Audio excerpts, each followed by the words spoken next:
6 марта исполнится 95 лет со дня рождения знаменитого абхазского писателя, автора множества популярных произведений, известных каждому, Фазиля Искандера. Мэр столицы Беслан Эшба обратился к городскому собранию с предложением увековечить память абхазского писателя, установив мемориальную доску на доме Искандера, расположенного на одноименной улице в Сухуме.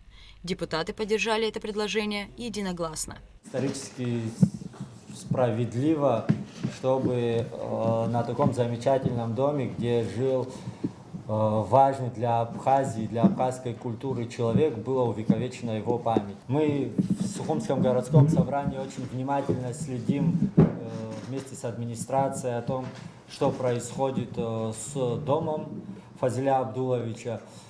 С большой надеждой смотрим на то, что все-таки удастся договориться с собственниками, и в перспективе в этом доме будет музей, посвященный его жизни, его творчеству. Следующий вопрос, вынесенный на повестку заседания, внесение изменений в приложение о перечне средств бюджета города Сухум на 2024 год.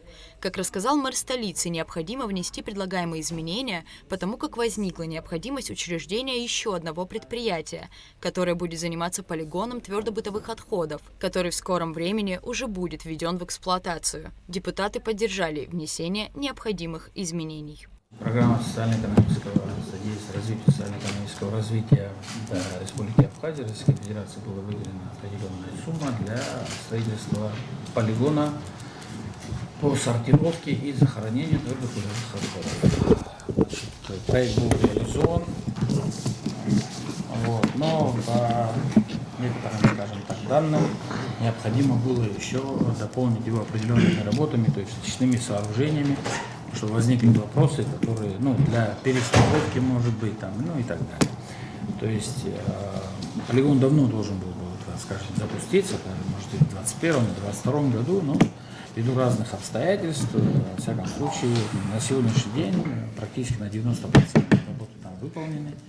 Ориентировочный расчет у нас есть, сколько денег, и сейчас для того, чтобы это предприятие, так как оно зарегистрировано, получить специальные коды для оформления Министерства юстиции кодов, поэтому мы обратились к вам за то, чтобы вы дали добро на присвоение некого кода.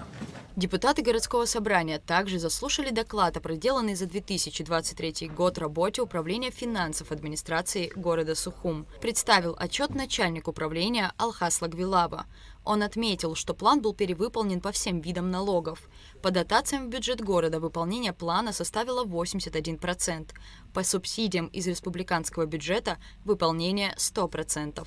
Также, как отметил Алхас Лагвилава, в течение 2023 года изменения в доходную часть бюджета вносились трижды. Собственная доходная часть была увеличена.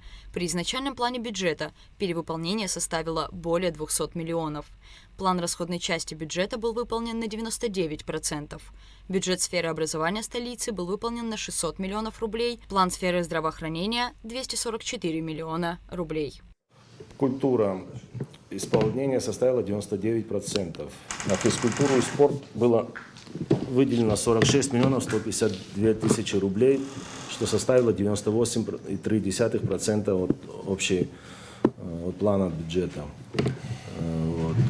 На саму физическую культуру и спорт было направлено 98, выполнение составило 98,2%, по молодежным мероприятиям выполнение составило 2 миллиона 988 тысяч 98% тоже, и на содержание самоаппарата 98,8% тоже процентов выполнения.